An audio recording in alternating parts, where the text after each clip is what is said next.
subuh 2 rakaat. Sebab apa tidak 3 rakaat? Ketika jamak dan qasar. Sebab apa daripada 4 jadi 2, dah jadi 1? Jawapannya kita kata gini, kita kata bahawa semua itu telah ditentukan oleh Allah Subhanahu Wa Taala.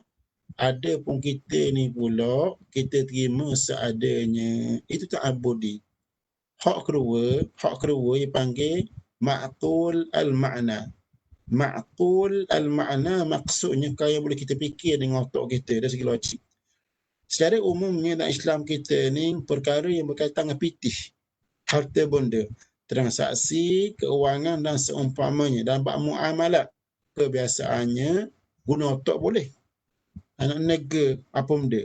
Nega benda halal supaya jadi maju buat guana, boleh fikir dengan otak sendiri dengan syarat jangan menzalimi pihak lain, jangan ada penipuan, jangan ada kekaburan dalam muamalat yang dilakukan, tidak membawa kepada perbalahan.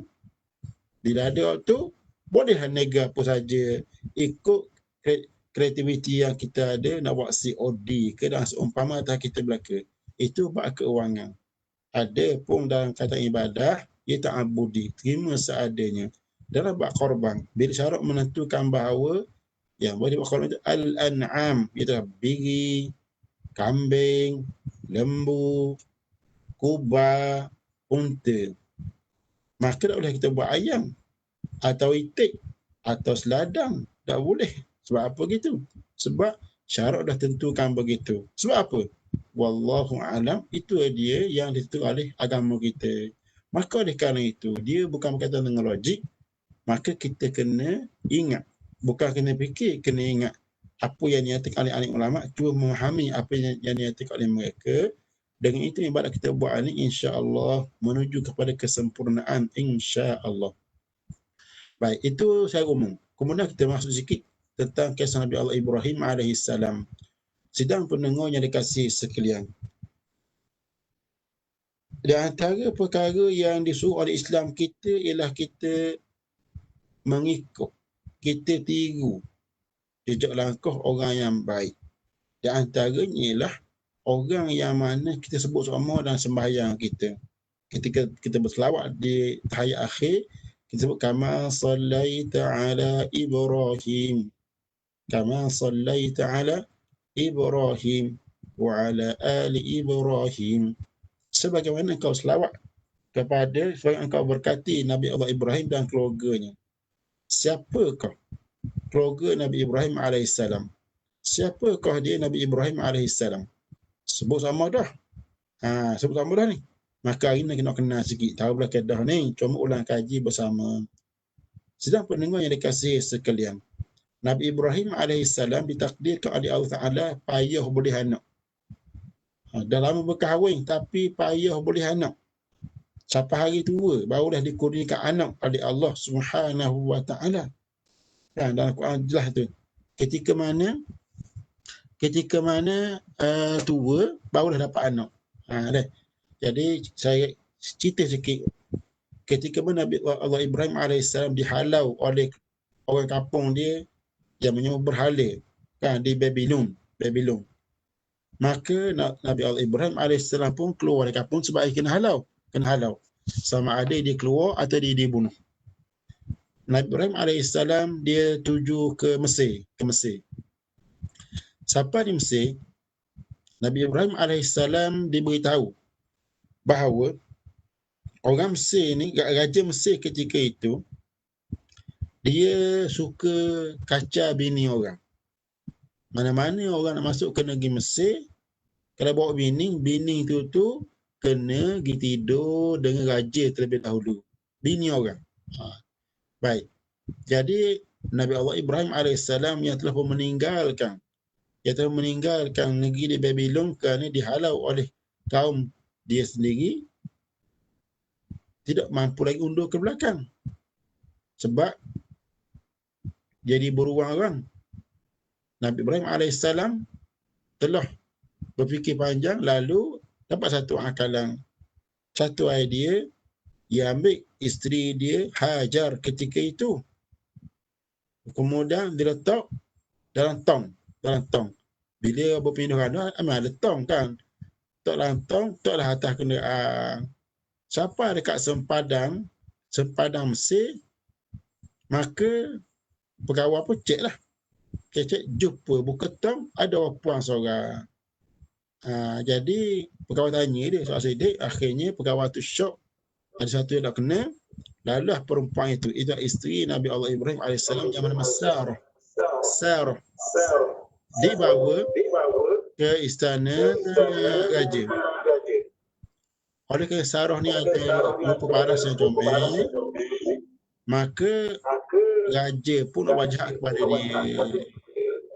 Nabi Allah Ibrahim AS berdoa kepada Allah Subhanahu Wa Taala, mengajak agar isteri dia diselamatkan daripada kejahatan itu tersebut. Kemudian raja nak setuh Sarah, itu isteri Nabi Allah Ibrahim AS nak setuh aja, tiba-tiba tangan dia jadi runtuh serta-merta. Lalu raja pun minta maaf. Dia kata, boleh ke mendoakan aku supaya tangan aku ini kembali macam asal pula. Sarah berdoa kepada Ta'ala, lalu tangan raja pun jadi molek pula. Bila molek, nak buat jahat pula. Tiba-tiba lumpuh pula. Minta lagi doa.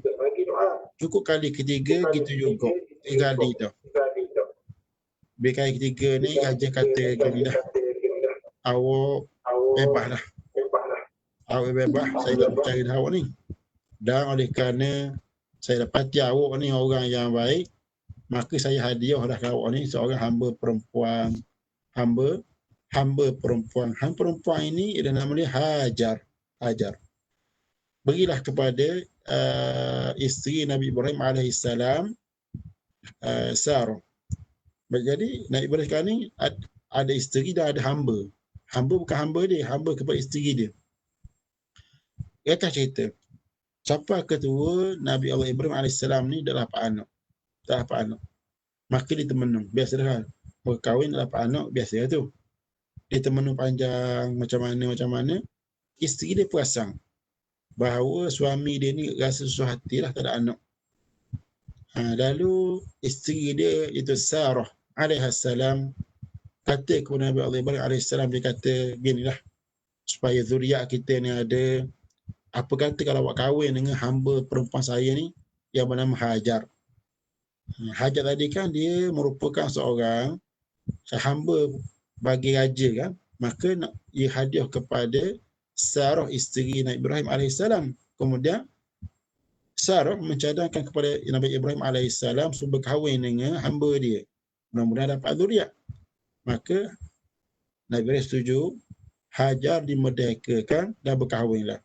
Bila berkahwin, dapat anak, mengandung lelaki. Sarah mengandung, Hajar mengandung juga, tapi Hajar mengandung dulu. Lahirlah, cukup masa lahirlah Nabi Ismail alaihissalam daripada Hajar. Lalu tiba-tiba Allah Subhanahu Wa Taala memerintahkan Nabi Ibrahim alaihissalam bawa Nabi Ismail yang kecil lagi tu, yang baru beranak tu, dengan mak dia yang bernama Hajar ke Makkah Mukarramah. Ketika lahir ini, Nabi Ismail AS dilahirkan di Palestin. Cuba kita gambarkan. Jarak perjalanan antara Palestin dengan Mekah tu berapa? Berapa ratus kilometer? Jauh. Nabi Ibrahim AS walaupun hati dia tu berat kali ikut hatinya, sebab anak baru boleh. Dah lama dah usia nak dapat anak, ni baru boleh. Tiba-tiba Allah Subhanahu Wa Taala memerintahkan dia bawa anak jauh dari dia pula. Kan, ratusan kilometer daripada dia, bawa ke Mekah, ke kawasan yang kering kontang, yang tiada manusia pun, bukan tempat orang duduk situ dulu, tak ada orang pun. Macam mana ni? Nabi Ibrahim AS sebagai Nabi terima apa saja arahan daripada Allah Subhanahu Wa Taala, walaupun arahan itu berat pada hati dia. Nabi Ibrahim AS bawa isteri dia dan juga Nabi Ismail dari Palestin betul ke Makkah Al-Mukarramah. Sampai sana dibekalkan dengan sebaldi tamar dan sedikit air, sebab itu bukan kawasan penempatan manusia. Nabi Ibrahim AS pun diarah supaya pulang ke Palestin. Pusing belakang nak balik. Lalu isteri dia berkata, sebab apa buat gini kami? Saya ni baru beranak. Ni anak kita kecil lagi ni. Tepat tak ada orang ni. Macam saya nak hidup? Nabi Ibrahim AS tak jawab. Terus jalan slow nak balik ni. Isteri dia ulang soalan yang sama kali kedua. Nabi Ibrahim tak jawab juga. Kali ketiga, isteri tanya gini. Allahu amaraka bihadha. Adakah Allah yang suruh engkau buat gini kami ni? Kata Nabi Ibrahim, ya. Aku buat gini Allah yang suruh. Kalau ikut hati aku dah sanggup buat gini. Lalu isteri dia jawab, idzan lan yudayyi'ana Allah. Kalau begitu, kita tidak akan disia-siakan oleh Allah Subhanahu wa ta'ala. Tengok, saudara muslimin dan muslimat sekalian, isteri yang salihah. Bila Allah buat, Allah suruh, pasti ada kebaikan. Nabi Ibrahim pun balik ke Palestin. Kemudian, dah lama ni, bukan lama, bertahun-tahun lamanya dah balik ni. Dah balik ni. Lalu, Nabi Ibrahim AS pun rindu tengok anak dia. Nabi Ismail ni. Maka satu malam, Nabi Ibrahim AS bermimpi. Sampai ke Mekah, tengok anak dia tidur malam hari mimpi inni ara fil manami anni azbahuka fanzur madza tara. Nabi Ibrahim AS dia cakap dengan anak dia, wahai anakku, aku mimpi. Mimpi apa? Mimpi bahawa aku menyembelihmu. Mimpi Nabi, mimpi yang benar. Aku mimpi sembelihmu ni. Apa jawapan Nabi Ismail AS? Ya abati fa'al ma tu'mar satajiduni insya'allahu minas sabirin. Wahai ayah kesayanganku, membuat. Walaupun kamu diarah sembelih aku, membuat ayah. InsyaAllah saya akan bersabar di atas apa yang engkau lakukan pada aku, kerana itu perintah daripada Allah Subhanahu wa ta'ala. Cuba kita gambarkan saja. Suruh sembelih anak. Bukan suruh atau anak ngaji jauh. Suruh sembelih anak. Sembelih jadi matilah maknanya. Apa sikap Nabi Ibrahim AS? Dia terima. Apa sikap Nabi Ismail AS? Dia terima. Dan mak dia pun terima juga. Ini dia satu keluarga yang diberkati oleh Allah Subhanahu wa ta'ala. Sebab itulah dalam sembahyang kita sebut keluarga ni. Kama sallaita ala Ibrahim wa ala ali Ibrahim. Kita sebut sebab apa? Ini keluarga yang bahagia. Keluarga contoh di atas muka bumi. Ayah yang soleh, anak yang soleh, ibu yang solehah. Kita pun nak gitu juga. Bila ada orang ni, jadi rumahku, syurgaku. Ketenangan hidup ada. Ayah, mak, anak, semuanya buat benda yang baik belaka. Tanpa ketenangan kehidupan kita ni, pitih banyak mana pun tak guna. Dah balik ke rumah, balik pitih setambung. Katakan begitu, 20,000, 100,000 balik, tapi tak cakap mana keluarga. Tidak mesra, cakap duit ke patah, lari ke lain. Itu bukan caranya. Oleh kerana itu, jika sekiranya kita nak bahagia atas muka bumi ini, kita kena bina keluarga Rabbani. Keluarga yang patuh kepada ajaran Allah Subhanahu wa ta'ala. Untuk itu, kita kena bekerja keras. Kena berdoa, ala Rabbana hablana min azwajina wa dhurriyyatina qurrata a'yun. Kena doa. Doa ibu dimusayang oleh Allah. Doa ayah dimusayang oleh Allah. Doa. Yang kedua, ibu bapa kena main peranan besar. Kena bersungguh untuk menjadikan anak yang baik. Dan ibu bapa kena tahu bahawa kebahagiaan kita ini bukan bergantung kepada pitih banyak ataupun sikit. Bukan begitu. Kebahagiaan kita ialah menyelamatkan kita daripada neraka. selesai masalah. Bukan PT tidak penting, PT itu penting. Tapi jangan buat benda yang Allah Ta'ala murkai. Maka bila ada waktu saudara, kita pun hati hidup. Hidup. Tengok anak kita pun sejuk mata. Tengok isteri pun sejuk mata dan seumpamanya.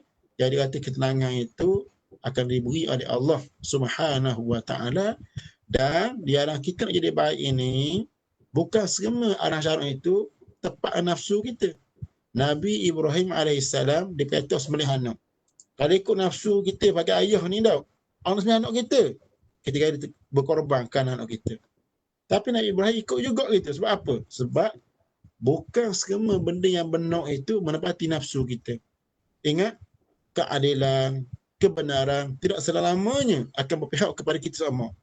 Nafsu kita nak lain, kebenaran nak lain. Itu biasa berlaku. Untuk mencontohi pengalaman Nabi Ibrahim ini, marilah kita ambil pengajaran bahawa benar, perkara yang benar mesti kita sokong dan kita ikut walaupun ia bercanggah dengan nafsu kita sendiri. Itu pengajaran daripada peristiwa pengorbanan Nabi Ibrahim AS dan anak dia dan keluarga dia itu sendiri. Bahkan untuk mengingatkan peristiwa ini juga, orang pergi haji. Orang pergi umrah. Masa dia bersa'i itu, iwak kenapa? Itu sebenarnya kita nak melakoni kembali. Bagaimana Hajar alaihissalam, ibu kemudian Ismail, berlari-lari anak kan. Tengok sebab apa? Sebab bila Nabi alaihissalam tinggal dia di Mekah, bekalan air tak banyak, bila air itu habis, maka Nabi Ismail alaihissalam ni dia menangis. Budak-budak, air habis. Maka ibu dia takut anak mati yang seumpamanya berlari. Daripada Bukit Sofa ke Marwah, Marwah ke Sofa. Jadi kita hari ni pun buat balik, melakoni balik apa yang dibuat oleh ibu Nabi Ibrahim AS, ibu Nabi Ismail AS. Untuk ingat kita bahawa ini ibu yang solihah, yang rela berkorbankan anaknya. Maka ibu kita pun gitu juga. Rela berkorbankan kita. Maka bila kita ada kerja dah, maka apakah bantuan yang kita boleh beri kepada ibu kita? Mungkin kita dah pukul dia, tetapi ada kalau kita pukul perasaan dia. Mungkin kita dah stop fizikal dia dengan cara yang menyakitkan, tapi ada kalau hati tersentuh dengan perbuatan kita. Maka oleh kerana itu, bila kita bicara buat ibadah korban ini, kita kena balik. Keluarga yang berkorban kerana Allah Ta'ala, itulah keluarga Nabi Ibrahim alaihissalam, dia, isteri dia, anak dia. Maka kena contohi mereka. Baik. Sebelum saya pindah hukum korban ini, ada satu benda saya nak cerita bagaimana keluarga Nabi Ibrahim alaihissalam ni. Satu ketika Nabi Ibrahim alaihissalam dia nak ziarah anak dia, dah dia jauh kan Palestin, Nabi Ismail. Ketika ni Nabi Ismail dah berumah tangga dan isteri Nabi Ibrahim telah meninggal dunia. Nabi Ibrahim sampai Mekah. Ditakdirkan oleh Ta'ala ketika itu Nabi Ismail tidak ada di rumah. Hak adanya ialah isteri dia saja. Dan isteri Nabi Ismail tidak kenal bapa mertua dia, itu Nabi Ibrahim alaihissalam, sebab Nabi Ibrahim dia tinggal di Palestin. Nabi Ismail alaihissalam tinggal di Makkah. Datang ziarah anak, rindukan anak, sampai ke rumah dia di Makkah Al-Mukarramah. Nabi Ismail pergi buru, tak tahu ayah nak mari. Maka adanya natu dia aja. Jadi Nabi Ibrahim dia tahu ini natu dia, ini natu dia. Tapi natu dah kenal dia tu. Dia tanya, suami pergi ke mana? Kata isteri Nabi Ismail alaihissalam yang dah kenal waktu tu, kata suami dia pergi berburu. Saya tanya lagi, macam mana ke depan awak sekarang ni? Dia pergi kita susah gitu gini. Nabi Ibrahim senyap kata apa? Nabi Ibrahim pun kata kepada orang puan tu, natu dia sebenarnya. Dia kata, kirim salam kepada suamimu, dan bila dia balik lagi, kata gini. Ada seorang tua datang ziarah dan dia pesan, sila tukar benda rumah. Nabi Ibrahim pun pulang ke Palestin. Nabi Ismail alaihissalam balik berburu. Isteri dia pun khabar. bahawa tadi ada orang tua mari seorang rumah kita ni. Dia tanya, kita tahu ni. Kemudian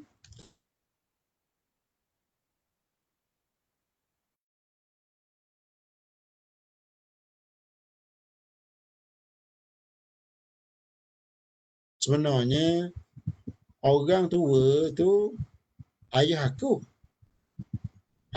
tu, bukan orang lain tu. Dan maksud dia tu tukar benda rumah, maknanya dia suruh aku cerai mu. Jadi aku cerai lah mu. Maka nak saya pun menceraikan isteri dia. Apa cerai isteri dia? Sebab isteri dia ni dah bagus. Belebel banyak. Tak reda dengan apa yang dibuat Nabi Ismail. Baik. Cerailah dia ni. Nabi Ismail AS nikah lain pula. Ditakdirkan ada Nabi Ibrahim ingatkan anak dia di Mekah. Ingatkan Nabi Ismail AS. Nabi Ibrahim AS pun mari daripada Palestin, pergilah ke Mekah. Al-Mukarramah. Ziarah anak dia tu. Ditakdirkan ada betul lah pula Nabi Ismail AS berburu. Dulu kan telefon tak ada. Kan tak tahu tu. Siapa hak ada isteri dia saja. Nabi Ibrahim AS dia kenal ni natu dia ni hak baru ni. Kan? Dia tanya dah suami dia ke mana. Jawab, puan ni suami dia pergi berburu, cari rezeki. Macam mana kehidupanmu? Kata isteri Nabi Ismail tu, Alhamdulillah. Maknanya redha dengan apa yang ada. Kata Nabi Ibrahim AS, beritahu suamimu ada orang tua mari ziarah, dan dia pesan sepatah, dia kata kekalkan benda rumah yang tukar. Nabi Ibrahim AS pun balik ke Palestin. Kemudian balik Nabi Ismail AS ke rumah dia. Dan isteri dia pun tahu tadi ada orang tua mari. Dia khabar kisah kamu dah jangan tukar benda rumah. Kata Nabi Ibrahim AS, dia kata orang tua tu ayah aku tu, kata Nabi Ismail, tu ayah aku. Maksud dia jangan tukar benda rumah tu berarti mu ni orang baik dah, mu orang baik. Jangan cerai mu ni orang baik. Kisah ini para pendengar sekalian menunjukkan bahawa untuk melahirkan keluarga yang baik, keluargaku syurgaku, rumahku syurgaku, keluargaku bahagia dunia akhirat, mestilah semua anggota keluarga tu baik belaka. Kita baik, suami baik, anak baik, barulah akan jadi keluargaku tepat menumpahnya kasih sayang aku sendiri. Mudah-mudahan keluarga kita semua insya-Allah jadi keluarga yang bahagia. Bahagia yang dikata yang sebenarnya. Ada pun bahagia di Facebook tu, gambar boleh senyum belaka kan. Waktu dah jadi tu, nak bahagia yang sebenarnya. Itu dari segi hikmat kita korban ni untuk ingat balik bagaimana sikap Nabi Allah Ibrahim AS dengan arahan Allah Subhanahu Wa Taala. Muslim dan muslimat yang dikasihi sekalian, kita masuk sikit dalam bab korban. Bagi pendengar semua, jika ada muskil bab korban boleh tulis bagai cek itu kan soalan, insya-Allah kita jawab terus jika mampu. Saya akan pergi secara umum saja. Ada muskil tanya terus, mudah-mudahan ada manfaat untuk kita bersama. Baik, korban. Berkorban, apa dia korban? Korban ialah kita menyembelih binatang al-an'am. Apa dia al-an'am? Iaitulah biri, kambing, lembu, kerbau dan unta. Menyembelih al-an'am pada hari raya korban dan hari-hari tasyrik, iaitu ada 10 Zulhijjah, 11 Zulhijjah, 12 Zulhijjah dan 13 Zulhijjah, dengan tujuan beribadah kepada Allah Subhanahu wa Ta'ala. Itu definisi korban. Jadi mengorbankan atau sembelih al-an'am. Oleh kerana itu, orang yang sembelih ayam, itik, angsa, burung, kuda, itu bukan korban sebab ia dah sembelih binatang yang ditentukan oleh syarak. Begitu juga Tak dikatakan korban kalau sembelih bukan hari yang ditentukan. Bukan 10 Zulhijjah, bukan 11, bukan 12, bukan 13. Ya, korban esok katakan. Itu korban, itu sembelihan biasa. Daging tu boleh makan macam biasa, tapi ia bukannya korban. Bukan ibadah. Ibadah korban. Baik, hukum berkorban. Hukum berkorban, majoriti ulama menyebut bahawa ia sunat yang cukup-cukup besar. Sunat. Mereka kata Imam Abu Hanifah rahimahullah pula wajib. Wajib berkorban. Jadi sama ada wajib atau emsor ni kita kena buat.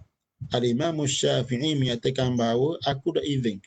Mana aku dah izin? Aku dah izin siapa-siapa yang berkemampuan berkorban, aku dah izin. Perbuatan itu mesti dijauhi. Jadi orang yang mampu hendaklah dia berkorban supaya dapat fadilat yang cukup besar. Baik. Kemudian kita masuk pula dari segi apa? Dari segi binatang korban. Okey, biri, kambing, lembu, kerbau dan unta. Binatang korban ini syarat dia ada. Syarat dia yang pertama, siapa umur.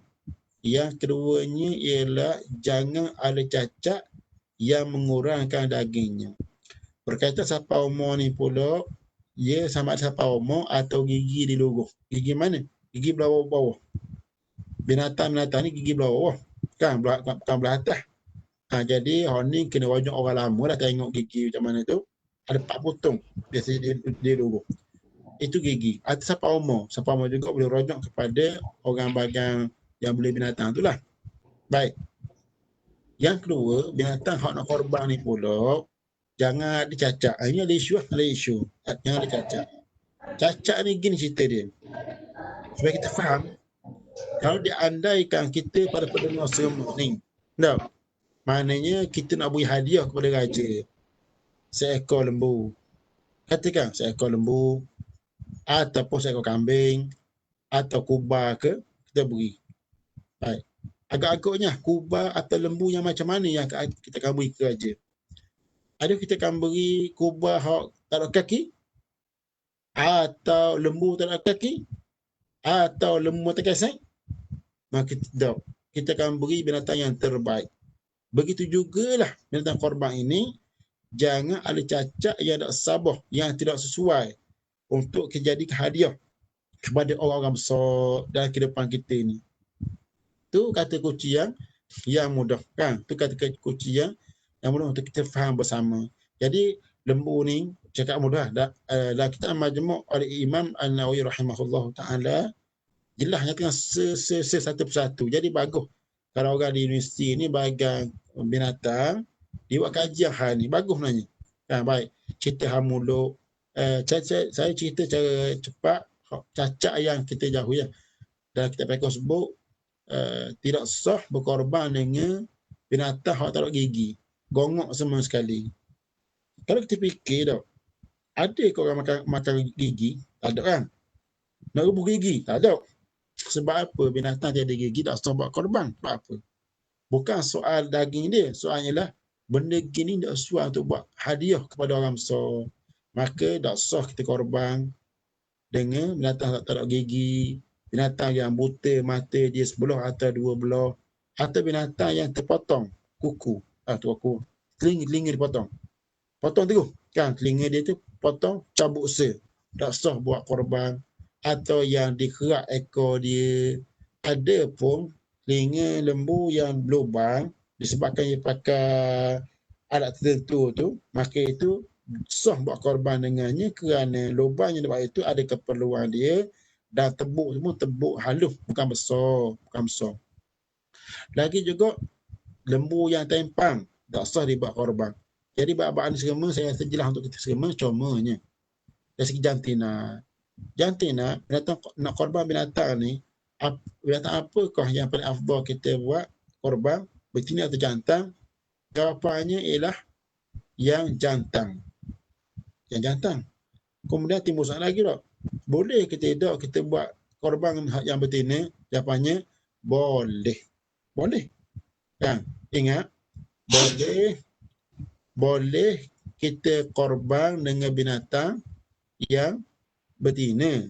Tapi tak boleh, tak sah kita korban dengan apa benda ni, dengan binatang yang bunting. Kita kena beza antara yang bunting dan juga dengan yang betina.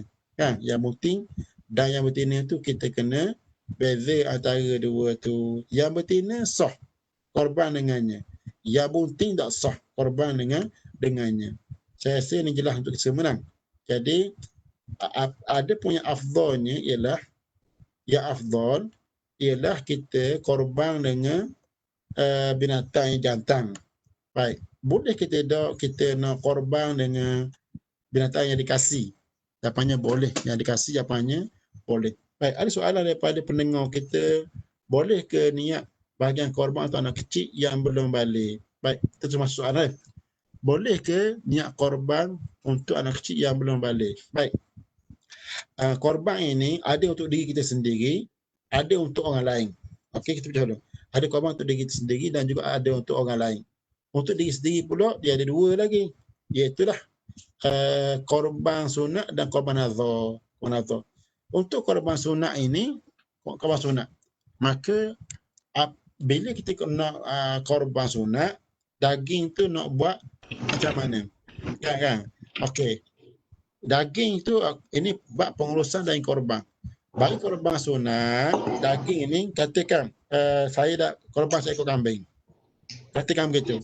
Maka daripada daging korban saya itu, ini korban sunat wajib saya keluar sedikit, setengah kilo ke paling kurang setengah kilo daging korban saya itu yang dalam keadaan mentah diberi kepada seorang miskin atau fakir yang beragama Islam yang tinggal di tempat itu. Yang tinggal di tempat itu. Itu yang wajib. Sunat lain itu saya boleh ambil semua sekali. Itu korban sunat. Itu korban.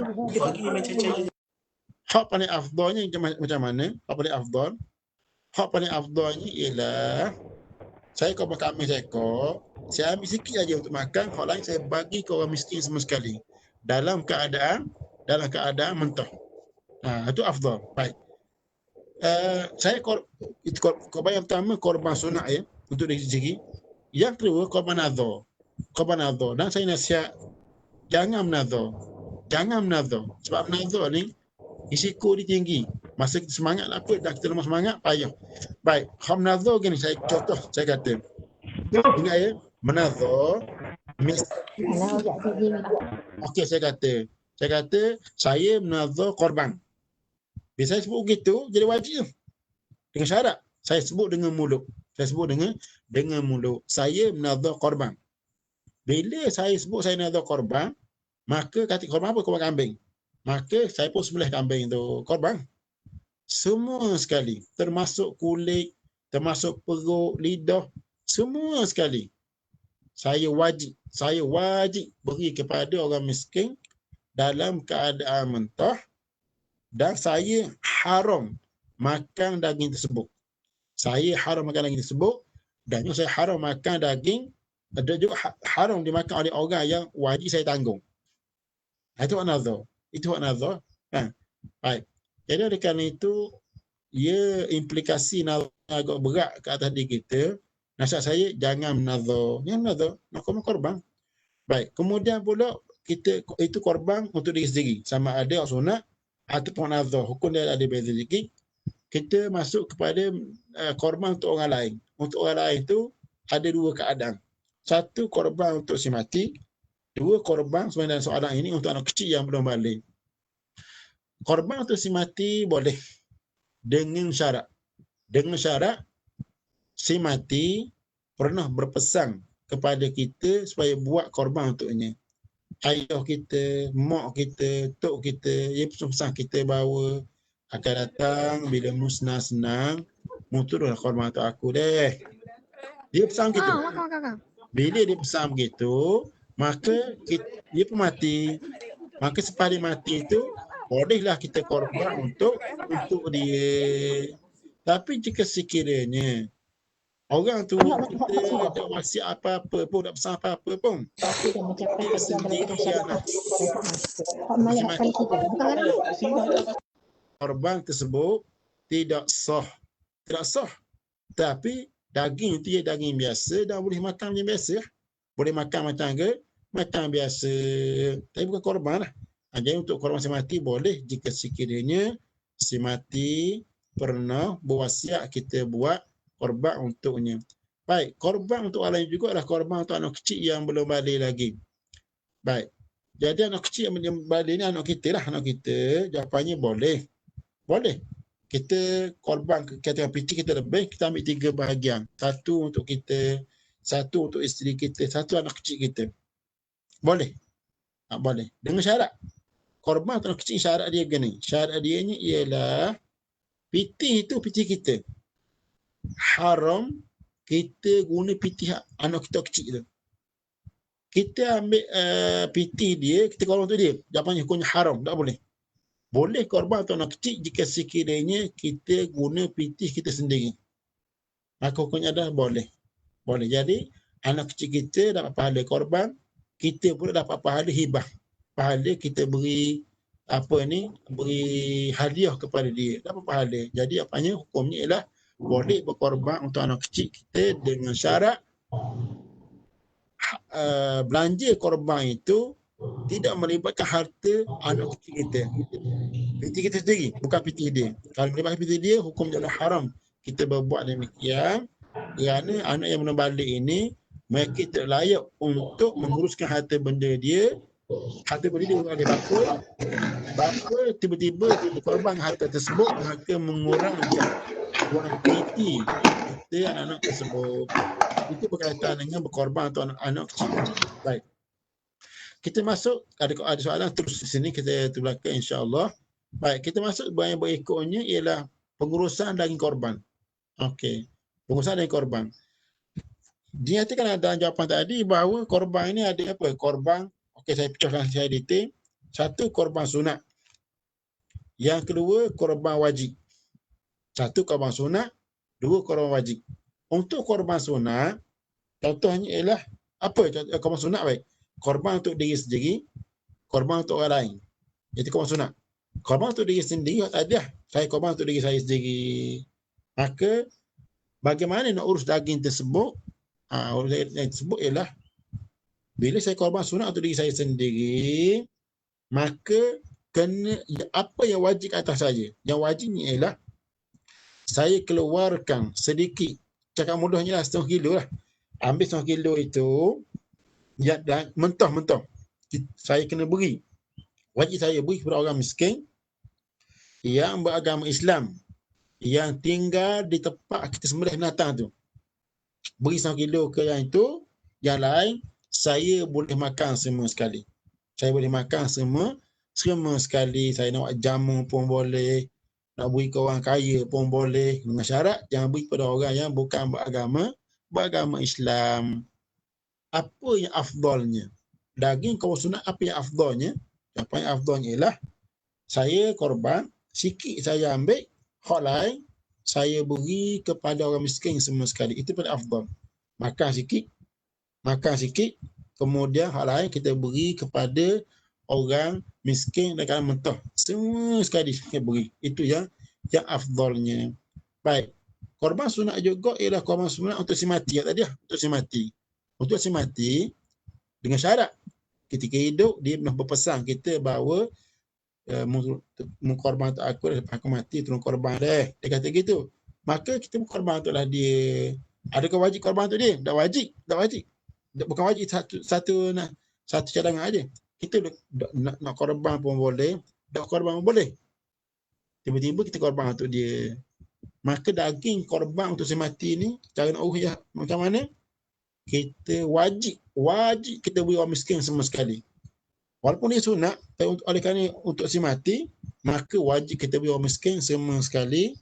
Orang miskin yang beragama Islam, yang tinggal di tempat itu. Dalam keadaan mentah. Itu pengurusan daging korban mati, orang mati. Ada pun korban nazar ni pula, dengan sebab ucapan kita aku menazar korban, maka semua daging itu tu wajib diberi orang miskin yang beragama Islam dalam keadaan mentah yang tinggal tempat itu. Dan haram saya dan orang yang wajib saya tanggung makan daging korban tersebut. Itu berkenaan dengan korban untuk si mati dan korban apa ni, korban nazar. Baik, kita ada soalan di sini, boleh ke bayar bahagian korban guna kad kredit? Jawapannya boleh. Boleh korban secara hutang? Boleh. Boleh tak pergi haji secara hutang? Jawapannya boleh. Tak masalah. Cuma dengan syarat. Dengan syarat jangan terlibat dengan riba. Jangan terlibat dengan riba. Maka di sini soalan yang berkaitan juga yang ramai awak tanya. Kita di pejabat ni tau. Kita di pejabat ni. Kita kutip pitih ramai-ramai. Kita kutip pitih ramai-ramai. Dah. Berapa sebahagian tu 600. Je dah. Dah kita ada 20 orang. Kita kutip pitih sikit orang lah. Kita kutip pitih sikit orang. Kemudian kita beli satu bahagian, kita berkorban. Boleh tak begitu? Jawapan itu tak boleh. Tak sah. Korban tak sah. Daging tu boleh masak macam biasa lah. Dah. Kita ada 20 orang. Kutip pitih beramai-ramai. Beli satu bahagian. Jawapan itu tak sah. Sebab apa? Sebab satu bahagian itu untuk seorang sahaja. Kan? Satu bahagian seorang sahaja. Tak boleh satu bahagian dua orang. Satu bahagian dua orang ni bagaikan sembahyang zuhur lah. Tak, kita mesti kita kata saya sembahyang rakaat pertama kedua, awak 3-4 dah sambung dah. Tak boleh. Tak sah sembahyang tersebut. Maka satu bahagian seorang sahaja yang akan masuk. Jadilah kita adik, kita ramai ni. Tak, kita ramai, kita kena kita kata. Kita kumpul pitih beramai-ramai, kemudian pitih tu kita beri ke seorang. Atas nama dia, dia korban. Boleh tak begitu? Jawapannya, boleh. Boleh, tak salah. Tapi masuk bahagian itu, nama seorang saja, dah memang hak dia sungguh. Sekira-kira lepas korban, dia ambil daging itu, ada yang dia terus. Dah sikit abuk kita ni. Jawapannya boleh. Sebab tu, hak dia. Hak tak boleh ialah kita kumpul pitih ramai-ramai, ambil satu bahagian. Atas bahagian itu kita masuk beramai-ramai. Itu tak boleh, tak sah sama sekali. Tapi daging itu halal seperti biasa. Para pendengar yang dikasihi sekalian, kita masuk kepada bahagian-bahagian korban. Okey. Korban. Lembu 7 bahagian lembu. Kambing 1 bahagian. Biri-biri 1 bahagian. Kerbau 7 bahagian. Maka jika sekiranya atas seekor kambing itu 2 orang masuk, tak sah sama sekali. Daging itu dia makan daging biasa. Dia bukan korban lah. Sebab apa? Sebab 1 ekor kambing untuk seorang saja, bukan untuk 2 orang. Maka ada orang tanya pula, tanya gini, dah kambing seekor tu nak niat korban dan nak akikah, boleh ke tidak? Jawapannya tak sah juga. Atas satu bahagian tu, satu niat saja. Korban ke ataupun akikah. Nak gabung dua-dua, maka tak sah korban tersebut. Daging tu halal, kalau cukup syarat, daging tu halal seperti biasa. Atas ekor lembu, boleh 7 orang atau kurang lagi. Saya katakan pitih saya lebih, saya beri seekor lembu, korban atas seorang saya aja. Jawapannya boleh tak afdal. Tak salah. Sama 2 orang ke 3 orang boleh. Jangan lebih daripada 7 orang. Soalan berbangkit di sini, dia kata, seekor lembu, niat berbeza-beza. Seekor lembu 7 bahagian. Ada 2 orang akikah atas lembu tu. 2 bahagian lain pula, ia nak korban. Hal lain nak nazar. Jawapannya boleh. Walaupun pelbagai niat, jawapannya boleh. Syaratnya ialah atas satu bahagian seorang. Jangan 2 orang. Kan? Yang kedua pula, atas satu bahagian, satu niat aja, bukannya 2 niat. Satu bahagian. Bukan seekor lembu. Maka oleh kerana itu, atas seekor lembu ada 7 bahagian. Setiap bahagian niat beza. Jawapannya boleh. Boleh. Kalau tak boleh, atas satu bahagian itu juga untuk korban, hal itu juga untuk akikah. Maka tak sah berbuat demikian. Ulang sekali lagi, atas seekor lembu kata. Bahagian pertama, kedua, ketiga. 3 orang ni nak korban. Okey. 4, 5 untuk akikah.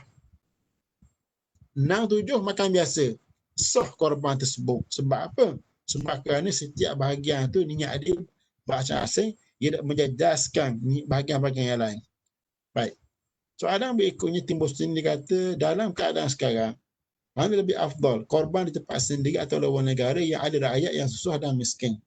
Jawapan ialah, korban yang terbaik ialah di dalam negara dan luar negara sekaligus. Sekaligus. Di mana korban syiar agama. Sama ada orang miskin tak miskin, korban mesti kita buat. Dan yang sama, jangan kita lupa sahabat kita yang berada di luar negara.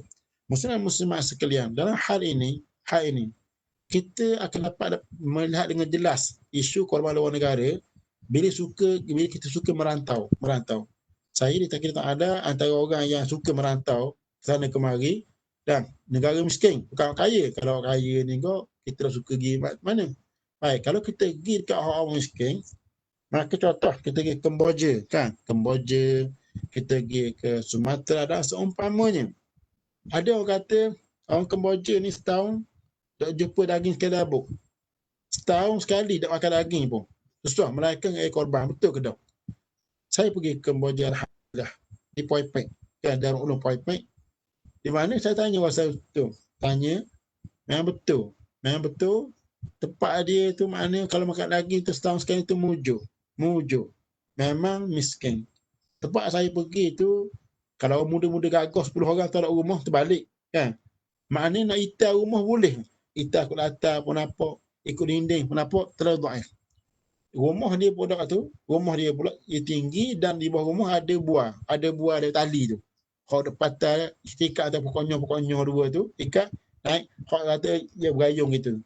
Saya tanya dia orang, ni buah apa?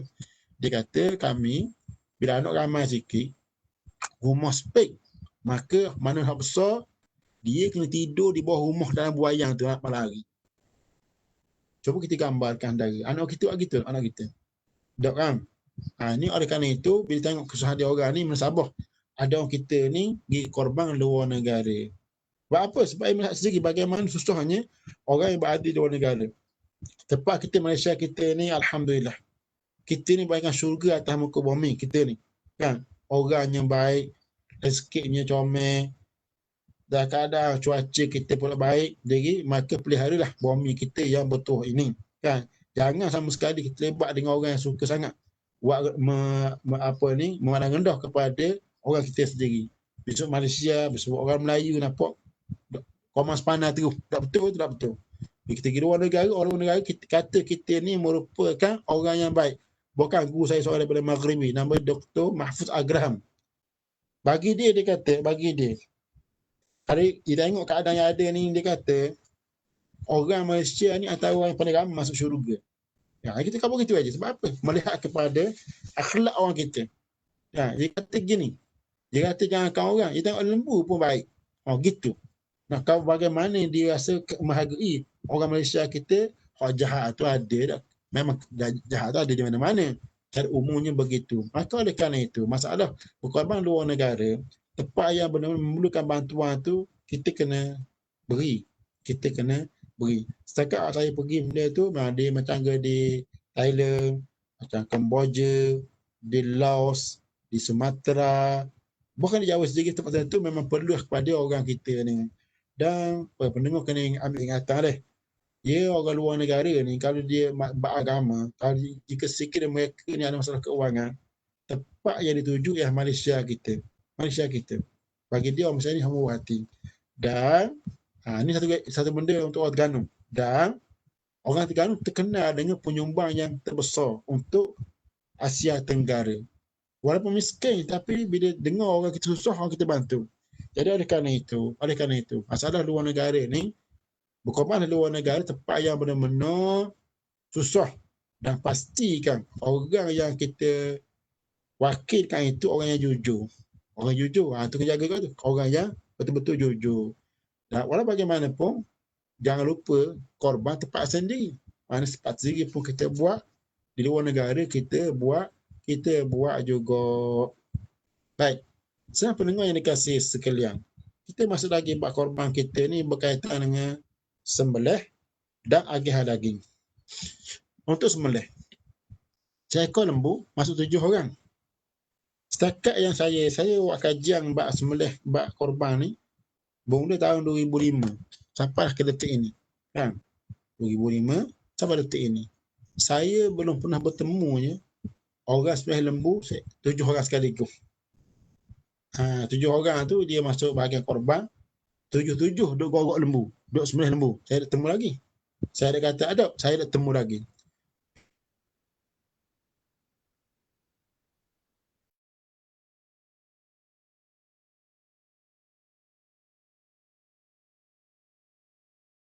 Nak orang yang berkorban menyembelih sendiri binatang korbannya. Tapi bukan semua orang mampu sembelih. Segung dan seumpamanya kenal bab ni kita yang serah pada seorang daripada orang yang berkorban itu sembelih. Jadi tiba-tiba 7 ni tak sanggup belaka serung kan, rasa dalam hati dan seumpamanya, maka boleh wakil kepada orang lain, wakil ke orang lain. Wakil ke orang lain ni gini cerita dia orang yang diwakilkan itu tak disyaratkan niat apa-apa. Niat ni atas kita yang berkorban. Bila kau bermula waktu niat yang kita beli niat itu bermula daripada kita beli lembu dan tentukan lembu mana. Lepas beli lembu, maka boleh kita mula berniat. Hari ni kita beli lembu, esok kita niat. Maka sampai masa korban, kita korban. Tak perlu lagi kita memperbaharui niat tersebut. Okey, satu. Kemudian, kita pun nak wakil ke orang.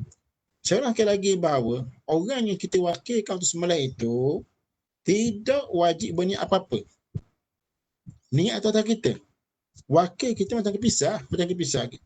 Dia yang penting, dia terima wakil kita tu. Nak terima wakil pula, tak payah mana pun. Dalam pekoh mudah je. Katakan saya nak korban tau. Saya nak suruh orang sembelih. Katakan orang tu nama Mak, mau sembelih binatang aku dah. Dia bangkuk pada. Terima tu. Cukup lah tu.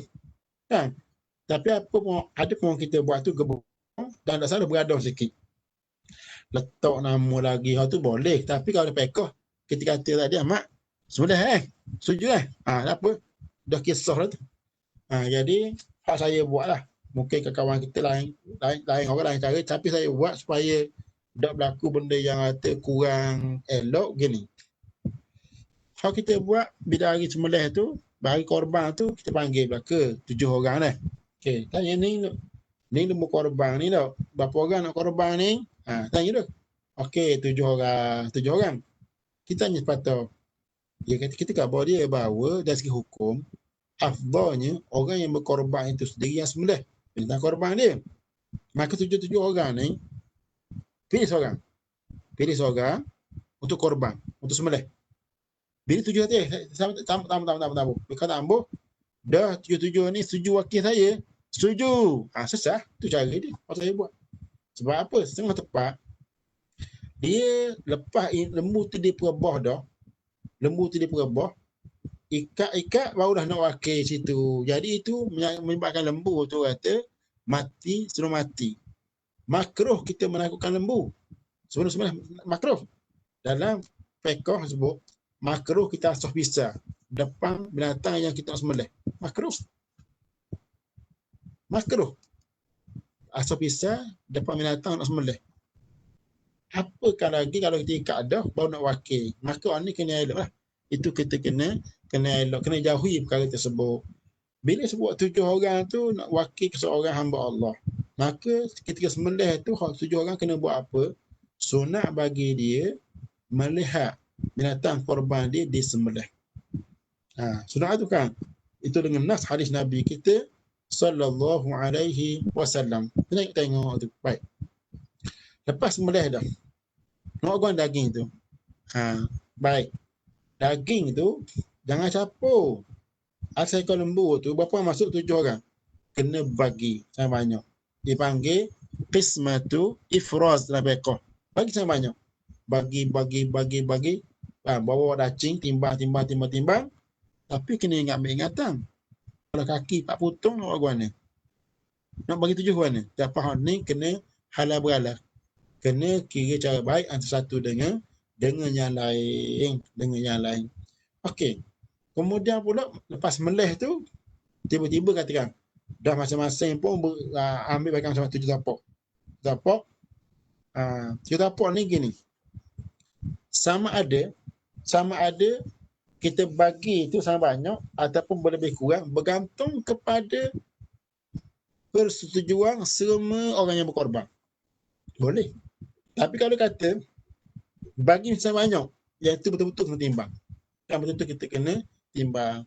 Kemudian lepas bagi dah tu 7 orang tu, maka pun kata baik, dah kita keluar sikit untuk orang sembelih. Banyak dah soalan tu. Tukar sembelih tak boleh dia beri bahagian lembu sebagai upah. Betul ke tak?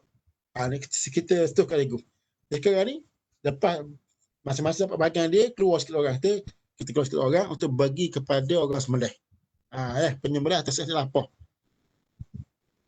Apa hukum dia? Jika sekiranya kita bahagi daging itu kepada penyembelih dan awak-awak dia tu atas dasar upah, hukumnya dah haram. Daging korban, daging ibadah tak boleh dijual beli, tak boleh dijadikan sebagai upah. Ni hal lepas tu lepas. Akan datang tak boleh kita teruskan lagi nak mengupah daging korban tu. Jadi cara dia macam mana sekarang ni? Cara untuk selesai masalah ini ialah orang yang masuk korban ni kena keluar pitih sikit orang. Keluar pitih seorang, beri kepada penyembelih dan juga pembantu dia. Ni pitih ni untuk awak. Daging ni pula bukan upah. Daging ini adalah sebagai hadiah kepada awak. Itu boleh. Ada pun daging korban dijadikan sebagai upah, hukumnya ada haram. Kerana ia upah-upah ni sama dengan jual beli. Dia tengok parti mereka orang lapah ni, berapa orang lapah tu. Jadi kena kutip pitih dah lain pula. Lepas beri pitih ke dia, baru beri daging. Beri daging bukan atas rasa upah, atas rasa hadiah jika sekiranya orang sembelih itu dia kaya. Dan atas rasa sedekah jika sekiranya orang sembelih itu orang yang miskin. Jawapannya haram beri daging korban kepada penyembelih di atas nama upah. Ada pun di atas nama hadiah dan sedekah, hukumnya adalah boleh, bahkan digalakkan. Baik. Kita pun dapatlah bahagian masing-masing. Seekor lembu ada 7 bahagian, maka kita pun ada ekor rumah kita, kan? Ambil sikit bagi orang miskin, metah. Zakat dah metah. Orang miskin beragama Islam, tinggal tempat tu. Kalau kita pun ada ekor rumah kita. Kita taruh simpan daging itu sampai ke bulan depan baru nak makan. Jawapannya boleh. Boleh menyimpan daging korban, boleh. Pada awal Islam dulu, orang Islam diwajibkan menghabiskan daging korban itu kena bagi dalam tempoh 3 hari. Tidak boleh menyimpan daging korban lebih daripada 3 hari. Pada awal Islam, tidak boleh menyimpan daging korban lebih 3 hari. Pada awal Islam. Hukum tersebut dah dibatalkan, maka Nabi batalkan hukuman bahawa wajib bagi semua sekali daging korban sebelum daripada 3 hari. Untuk hari ni, bebas. Nak makan bulan depan pun boleh. Tak masalah, kan? Pada awal Islam, haram menyimpan daging korban lebih 3 hari. Itu awal Islam. Hukum tersebut dinasahkan, dibatalkan, maka pada hari ini bolehlah nak simpan daging korban, boleh. Tapi kena ambil ingatan, bagi wajib untuk orang miskin kena bagi awal dia supaya nak guna. Kan? Maka ada timbul soalan sini, kata tadi sebut hadiah, tadi sebut sedekah. Beza apa hadiah sedekah ni? Sedekah adalah untuk orang yang miskin atau orang yang kurang berada atau orang berhajat. Hadiah ni pula ialah untuk orang kaya. Baik. Sebab apa kita bagi hadiah ke orang kaya? Pitih dia banyak dah. Kan? Pitih banyak. Mungkin beri hadiah kepada majikan kita. Gaji dia puluh-puluh ribu. Kita pula tak pernah ada mana. Apa tujuan bagi dia? Beri kepada orang berada, namakan hadiah. Tujuan dia untuk merapat hubungan. Dan ada pun pemberian kepada orang yang berhajat, orang yang miskin pula, nama dia sedekah. Tujuan dia untuk memberi bantuan. Itu beza dia. Jadi, baik hal tadi. Apa yang wajib di atas daging korban sunat ada? Jawapan yang wajib ialah sedekah, bukannya hadiah. Sedekah bukannya hadiah untuk daging korban sunat. Juga korban nazar. Saya korban, saya kambing, maka wajib saya ambil sekilo atau 1 kilo beri kepada sedekah. Seorang miskin, yang beragama Islam, dalam mentah yang tinggal tempat tu. Bukan hadiah. Sebab yang wajib untuk ia sedekah saja. Beri kepada orang yang berhajat. Ada hadiah ni pula, hadiah dari korban orang kaya, hukumnya sunat. Beza dia. Untuk orang kaya hukumnya sunat, untuk orang miskin hukumnya adalah wajib. Ada pun binatang nazar pula hukumnya ialah wajib sedekah. Semua sekali. Timbul soalan, orang kata boleh ke dari korban ni kita nak buat walimah. Jawapannya kita tanya sepatah, korban apa kan ni? Korban nazar ke korban sunat? Atau korban untuk semati? Kalau korban untuk semati, kalau korban nazar, tidak boleh kita buat walimah. Sebab apa? Sebab untuk korban nazar dan korban nazar untuk korban semati, dari korban itu wajib diberi mentah kepada orang miskin. Semua sekali. Ada pun jika sekiranya dari korban itu dari korban sunat, maka boleh kita buat walimah dengan daging korban sunat itu, dengan syarat setelah kita keluar bahagian orang miskin.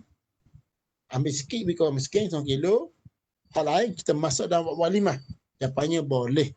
Dan pastikan orang yang hadir itu ialah orang Islam semua sekali. Kerana mazhab Asy-Syafi'i kita, daging korban haram dimakan oleh orang yang bukan beragama Islam. Dan korban ke mazhab Asy-Syafi'i kita haram dimakan oleh orang kafir. Haram. Maka oleh kerana itu nak buat walimah boleh, nak buat air keluarga boleh berlaku situ kan. Tapi syarat setelah dikeluarkan daripada bahagian orang miskin terlebih dahulu. Hal lain kita boleh buat masukan tersebut. Saya sekolah untuk pada kali ini. Saya sekolah balik kepada host kita. Ada apa-apa sila insya-Allah. Sila. Okey, terima kasih banyak Ustaz. Tapi sebelum tu Ustaz, di SP kita ada satu soalan. Ya. Lebih kurang maksud dia macam ni Ustaz. Apakah hukum sekiranya kita buat sembelih di satu tempat, kemudian daging tu diagihkan di tempat yang lain. Contoh, sembelih di Kemaman, lepas tu daging tu dibawa balik ke Kuala Terengganu. Apa hukum dia Ustaz? Ya. Sembelih di tempat lain, bagi tempat lain. Hukumnya adalah boleh. Boleh dengan syarat. Dengan syarat ini berkaitan dengan korban sunat. Korban sunat atau korban untuk semati lah. Baik. Untuk korban sunat, selepas kita sembelih tu, wajib kita beri kepada orang miskin yang tinggal di tempat itu. Janganlah mentah. Ambil 1/2 kilo, beri kepada orang miskin tempat itu. Daging yang lain tu boleh kita bawa keluar. Yang dikatakan haram memindahkan daging itu, ya daging yang wajib dibagi tempat itu. Itu yang wajib, yang ada bawa keluar. 1/2 kilo, beri orang miskin tempat itu, hal lain boleh kita agih kawasan lain, boleh. Ada pun nak agih kawasan lain semua sekali, hukumnya adalah haram, tak boleh. Jadi mana untuk sunat, bagi orang miskin situ sikit, hal lain kita boleh agih tempat lain, boleh. Ada pun hak nazar pula, kena bagi tempat tu semua sekali, dia bawa keluar hak nazar. Ada pun korban untuk si mati juga, kita wajib bagi tempat itu, tak boleh bawa pada tempat lain. Maka kesimpulannya, dari korban sunat saja yang boleh bawa keluar setelah kita bahagikan bahagian yang wajib untuk disedekahkan orang miskin yang tinggal tempat korban tersebut. Baik, sini kata, kalau buat walimah dari korban, kena masuk asing daging untuk sahabat yang bukan Islam atau walimah, apa iya? Adapun untuk orang bukan Islam kena daging suku. Di Kemboja, walaupun mereka ni miskin, tapi hari korban, mereka akan sembelih seekor lembu ataupun cari daging lain untuk bahagi pada jiran-jiran yang berambutan. Itu orang Kemboja buat. Dan kawan kita yang korban di Filipina buat gitu juga. Banyak kan, 38 ekor lembu, 40 ekor lembu. Seekor lembu akan dibeli untuk diagih orang kafir, bukan korban. Beli untuk mereka atas tujuan dakwah untuk menjinukkan hati mereka kepada agama Allah Subhanahu wa ta'ala. Wallahu a'lam. Ya. Okey, terima kasih sebanyak-banyaknya. Terima kasih sebanyak-banyaknya kepada Ustaz Ahmad Tarmizi bin Taha di atas penjelasan yang telah diberikan tadi. Saya rasa Ustaz cover pada semua benda, iaitu berkaitan dengan sedikit sejarah dan pengajaran kepada kita dan hukum hakam berkaitan dengan ibadah korban. So, di sini mungkin dengan apa yang telah disampaikan Ustaz, Ustaz ada satu lagi soalan tambahan Ustaz. Maksud di tempat korban tu macam mana dia tanya? Mungkin berkaitan dengan jawapan Ustaz yang sebelum tadi. Ya, tempat korban itulah kawasan kita sendiri lah. Katakan kawasan perumahan Gomadok katakan. Jadi itu tempat kita, perumahan itulah. Kan? Okey. Tempat yang paling afdal sembelih ialah di kawasan rumah kita. Halaman rumah kita. Itu paling afdal sekali. Dan pada siang hari. Bukan malam hari. Supaya orang tengok dah kita boleh bagi. Memang timbul sikit isu tepat nak kira mana, signboard ke apa. Saya tinggal katakan di Sepadang, Malaysia dengan Thailand katakan. Tepat ke mana? Jawapannya itu bergantung orang kita. Bukan kira signboard tau. Kita kira gini. Tepat yang kita boleh gemari-gemari. Dia kenal kita kenal dia. Tu kira satu tepat tu. Satu tepat. Ada pun kampung seberang. Yang jarang kita gemari tu, dia kira tempat yang lain pula. Ada pun perumahan yang cukup besar. Yang bersama-sama tu, itu dalam fiqh kita dikira satu tempat sahaja. Sebab, contoh, bila kita buat walimah, orang kampung sebelah yang dekat kita tu, yang pergi pagi-pagi tu, dia kata tanya, ada walimah ke? Dia tahu. Itu kata, satu tempat lagi. Kan, maknanya pergi mari ni, maknanya kalau orang semulih tu, jiwa dia seorang kata, hari ni mungkin boleh makan daging kau. Itu tempat tu. Ada pun orang yang kampung jauh ni, dia tahu kita buat apa. Itu di kawasan yang lain. Dengan rekas kita bergantung keadaan setempat. Penentuan tu kampung setempat. Kalau berdekatan dah Kedah, kita setempat. Kalau agak jauh, itu dikira dua tempat yang berasingan. Wallahu a'lam. Ustaz, sikit lagi Ustaz. Pecahan pada soalan tadi juga tu, katakan saya tinggal di bandar, ladang, korban di mana? Jadi macam mana Ustaz? Okey, kita di bandar, kita korban di mana? Maka lepas dari kita korban itu, ini kaum sunat, maka lepas sembelih itu ambil setengah kilo daging tu, kita bagi sedikit atau bagi orang lain. Kita kata setengah kilo ni tolong bagi orang miskin sini.